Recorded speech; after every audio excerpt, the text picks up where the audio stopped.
permasalahan hidup kita, kesulitan hidup kita, selalu kita sangkut pautkan tangan Tuhan. Bahwa Tuhan menguji kita, bahwa Tuhan mencoba kehidupan kita. Oke teman-teman, Assalamualaikum warahmatullahi wabarakatuh. Salam sejahtera dan salam bahagia. Salam Rungayal. Terima kasih udah klik channel gue, teman-teman. Yang menentukan jalan hidup kita di dunia ini, teman-teman, adalah diri kita sendiri. Jadi jangan mendoktrin dan memaksa pikiran kita sehingga tertanam di pikiran kita bahwa apa yang terjadi pada diri kita adalah suatu takdir dan suatu cobaan yang diberikan oleh Tuhan. Karena gini teman-teman, kebahagiaan dan juga penderitaan yang kita alami itu 80% disebabkan oleh diri kita sendiri. Jika selalu dikait-kaitkan dengan ketuhanan, akan merusak mental kehidupannya, teman-teman. Karena apa? Karena dia tidak akan belajar dari apa yang dia kerjakan. Karena suatu musibah yang dia terima selalu dikaitkan dari Tuhan. Padahal Tuhan itu tidak akan memberikan kita keburukan. Keburukan yang kita terima adalah akibat dari apa yang kita lakukan. Dia tidak menyadari bahwa apa yang dia lakukan adalah diakibatkan oleh keserakahannya, keinginannya, ambisinya, menginginkan mendapatkan nilai rupiah yang lebih besar dibandingkan pendapatan dia saat itu. Coba bayangkan teman-teman, jika saja dia tidak berambisi atau tidak melakukan cara-cara instan, gue yakin dia tidak akan mendapatkan kerugian dan juga tidak akan terbesit dalam pikirannya bahwa itu adalah cobaan yang diterima dari Tuhan Yang Maha Kuasa. Karena Tuhan adalah suatu zat yang menciptakan kita, dan gue yakin 100% Tuhan pasti akan memberikan yang terbaik buat hidup kita. Peluang-peluang kita dalam kehidupan kita ini sudah Tuhan berikan, tetapi kita suka lalai untuk menggapainya. Kesempatan yang diberikan oleh Tuhan, kita lalai untuk menggapainya. Dan kita lebih suka cara instan untuk mendapatkan uang yang lebih banyak. Orang-orang yang sukses adalah orang-orang yang mau bekerja keras. Orang-orang yang sukses adalah yang selalu positif dalam berpikir. Dan dia yakin bahwa hidupnya bisa senang. Dan dia yakin apa yang dikerjakan saat ini pasti akan membuahkan hasil. Walaupun penuh dengan kegagalan dan kegagalan, tapi mereka tidak akan pernah putus asa untuk terus mencoba peluang-peluang yang ada di sekitar dia. Dia selalu mencoba dan tidak akan takut dan tidak akan malu untuk mencoba peluang-peluang tersebut. Menggapai kehidupan yang bahagia itu banyak caranya teman-teman. Mungkin kita tidak berhasil dalam dunia perkantoran. Kita bisa dengan cara lain. Berbisnis, berdagang, dan mungkin bisa dalam media sosial kita bisa hidup sukses. Banyak ya orang-orang yang tiba-tiba bisa viral, bisa sukses dan mendapatkan cuan dalam media sosial dengan cara-cara yang positif. Itu karena mereka percaya dengan diri dia, mereka yakin dan mereka tidak malu untuk melakukannya. Selagi itu hal-hal yang positif yang dilakukannya. Jadi jangan mencoba untuk menggapai sesuatu, materi, uang dengan cara-cara yang instan. Karena dengan cara-cara yang instan seringkali mengakibatkan kerugian buat diri kita sendiri. Kita ditipu oleh orang lain. Seringkali teman-teman, orang yang tiba-tiba jatuh hidupnya selalu mengait-ngaitkan bahwa Tuhan campur tangan sehingga hidupnya menjadi gagal ataupun jatuh. Padahal dia tidak mau introspeksi diri. Karena seringkali yang gue amati dan gue alami juga bahwa kegagalan kita ataupun kerugian kita pada saat kita menjalani kehidupan ini disebabkan oleh proses hidup kita. Proses hidup kita ada yang salah. Kita harus mereview proses perjalanan hidup kita. Jika kita bekerja, tiba-tiba kita mengalami pemecatan ataupun putus kontrak kerja kita harus mereview apakah kinerja kita sudah baik, apakah kita sudah bekerja dengan baik. Karena orang-orang yang kinerjanya baik, yang bekerja baik semaksimal mungkin dia bekerja, gue yakin banget mereka pasti akan dipertahankan dalam pekerjaannya. Karena perusahaan pasti membutuhkan orang-orang seperti itu. Orang-orang yang punya kredibilitas yang tinggi, orang-orang yang mempunyai sikap yang baik dalam bekerja, pasti akan dipertahankan. Tanamkanlah nilai-nilai kejujuran, dan juga selalu membangun kualitas kehidupannya, kualitas skillnya. Karena jika kita dalam bekerja, skill kita bagus, kejujuran kita juga bagus, orang lain akan menilai kita positif dan baik, dan kita pasti akan dipertahankannya. Begitu juga dengan usaha-usaha kita. Jika kita jujur dalam berusaha, berdagang, dan kita bekerja keras, meningkatkan kualitas dagangan kita, meningkatkan pemasaran kita, tidak akan pernah gagal, teman-teman. Orang-orang yang melakukan hal tersebut dalam berdagang selalu akan menghasilkan keberhasilan.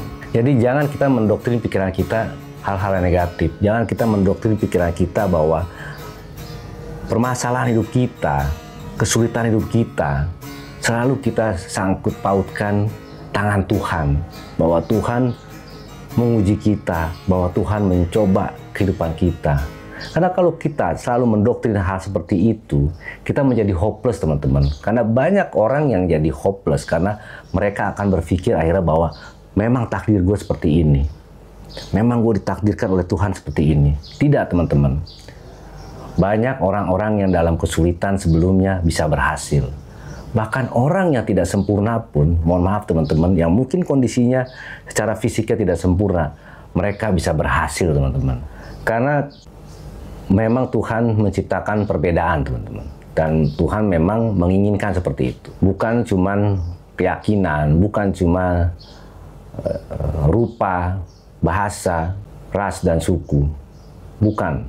Tapi dalam segi fisik pun, Tuhan menciptakan perbedaan. Ada yang sempurna fisiknya, ada yang tidak sempurna. Tapi Tuhan memang menciptakan hal seperti itu untuk kita dapat lebih mengenal Tuhan. Sebagai pelajaran kita untuk lebih peduli terhadap sesama. Orang yang sempurna harus peduli dengan orang yang tidak sempurna. Dan orang yang tidak sempurna selalu diberikan kelebihan dari Tuhan Yang Maha Kuasa. Contoh saja, jika orang yang tidak bisa melihat dari lahir, mereka mempunyai feeling yang peka, teman-teman. Mereka dapat berjalan menggunakan tongkat. Mereka juga mempunyai indera, perasa yang kuat. Beda dibandingkan dengan orang-orang yang sempurna penglihatannya. Karena memang Tuhan memberikan seperti itu. Diberikan, dia tidak dapat bisa melihat, tapi diberikan indera, perasa, indera keenam, yang sebagai modal dia untuk dapat bertahan hidup di dunia ini. Jadi harus dibedain, teman-teman, ya, bahwa urusan spiritual, kita pakai hati untuk selalu dekat kepada Tuhan Yang Maha Kuasa. Tapi untuk urusan dunia, kita harus pakai akal pikiran kita, bagaimana caranya kita berjalan dalam proses kehidupan kita, sehingga masa depan kita bisa lebih baik. Sehingga masa depan kita akan selalu mendapatkan masa depan yang bahagia, sejahtera, secara finansial maupun secara mental kita kuat di masa depan kita. Karena kalau kita menggambukan, kita akan selalu tertinggal, teman-teman. Makanya di dalam yin yang ini ada yang namanya keselarasan dan keseimbangan. Dan di dalam agama Islam pun ada yang namanya hablum minallah dan hablum minannas. Hubungan kita kepada Allah dan hubungan kita kepada manusia, pada makhluk hidup yang ada di muka bumi ini. Nah, itu menggambarkan keseimbangan, teman-teman. Jadi kita harus seimbang hidup kita. Jika dalam proses ekonomi, perekonomian, dalam kehidupan kita, kita jangan menggabungkan dengan hal-hal spiritual. Apalagi kita gabungkan dengan hal-hal mistik. Jangan, teman-teman. Hubungan ekonomi kita, rezeki, uang, kita harus fokus secara realita. Jika kita ingin mendapatkan uang, kita harus bekerja. Jika kita ingin pintar, kita harus belajar. Belajar membangun skill kita menjadi lebih baik, sehingga kita dapat bersaing dalam hidup ini. Makanya negara-negara maju, kenapa yang mayoritas penduduknya mengesampingkan spiritual, mengesampingkan keagamaan, dia dapat lebih maju ekonominya, dia dapat lebih maju negaranya, teknologinya, dan lain sebagainya. Karena mereka realistis hidupnya, teman-teman. Mereka selalu realistis, dan mereka selalu memproses pikiran mereka, otaknya, dengan pengetahuan-pengetahuan yang mencerdaskan diri dia, sehingga mereka menjadi orang-orang yang maju, mereka menjadi orang-orang yang cerdas. Kecerdasan itu tidak harus kita menjadi suatu orang yang ahli dalam bidang apapun. Akan tetapi kecerdasan juga diperlukan untuk dapat membaca dan melakukan dan melaksanakan peluang-peluang yang ada di sekitar kita. Makanya pasti teman-teman pernah juga melihat atau mendengar, ada orang yang tidak mempunyai kemampuan apa-apa, atau ada orang yang tidak mempunyai kecerdasan apa-apa dalam disiplin ilmu, tapi mereka dapat berhasil atau mereka dapat menjadi orang kaya gitu. Karena mereka dapat membaca peluang. Mereka dapat membaca peluang. Misalkan dalam berdagang, mereka dapat membaca peluang di dalam masyarakat tertentu lebih suka dominan mengkonsumsi makanan apa misalkan. Dan mereka akhirnya menganalisa hal tersebut dan mencoba untuk membangun, menjual misalkan ayam goreng, misalkan restoran masakan Sunda dan lain sebagainya. Itu karena mereka melihat peluang. Misalkan dalam suatu tempat, oh di situ tidak ada yang buka usaha makanan soto misalkan.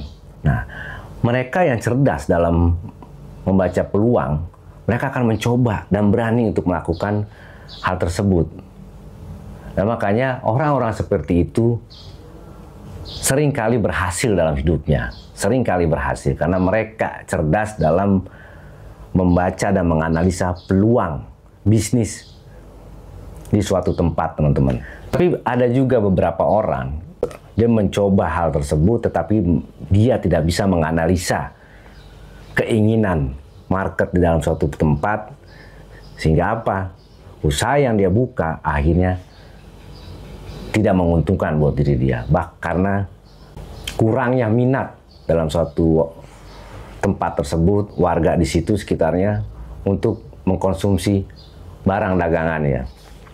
Jadi kalau dalam segi pedagang ya, harus melihat juga, harus peka di situ teman-teman. Kira-kira minat orang di situ apa? Dan juga apakah jika kita membuka suatu usaha di situ, usaha kita itu sudah ada atau belum yang membuka dagangan seperti kita. Nah, kita harus dapat menganalisa seperti itu teman-teman. Menganalisa, makanya orang-orang seperti itu biasanya mereka akan menganalisa, observasi, sehingga mereka tahu keinginan-keinginan dan minat-minat orang-orang ada di sekitar tempat itu, yang dimana tempat tersebut dia ingin membuka usaha di situ. Jadi kembali lagi teman-teman, jangan doktrin pikiran kita dengan hal-hal spiritual untuk apa yang kita jalani dalam kehidupan ini. Kita harus dapat realistis teman-teman. Karena Tuhan menciptakan kita hingga kita pada saat ini dapat hidup, dan kita pun diberikan akal oleh Tuhan. Dan akal tersebut adalah modal kita, modal manusia untuk dapat bertahan hidup di dunia ini.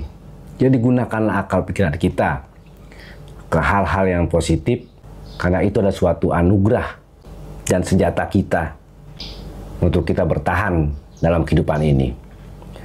Coba ya teman-teman pikirkan ya, kenapa dalam peperangan seorang pemimpin itu tidak diperlukan lagi namanya kekuatan fisik teman-teman. Tapi seorang pemimpin dalam perang yang diperlukan adalah otaknya, pikirannya, kecerdasannya, membuat strategi dalam berperang. Kita bisa lihat dalam sejarah teman-teman, seorang jenderal perang itu tidak diperlukan yang berbadan besar, yang punya tenaga kuat untuk berperang. Tetapi seorang jenderal perang diperlukan adalah konseptornya, strateginya, otaknya, pikirannya, untuk dapat mengalahkan musuhnya. Jadi walaupun musuhnya berjumlah 1000 orang, tetapi dia hanya berjumlah ratusan orang, tapi dia mempunyai strategi yang hebat, tim dia bisa dapat mengalahkan tim lawannya yang berjumlah 1000-an orang. Sampai ketemu lagi di Rumah Ayah berikutnya. Assalamualaikum warahmatullahi wabarakatuh. Salam sejahtera dan salam Rumah Ayah.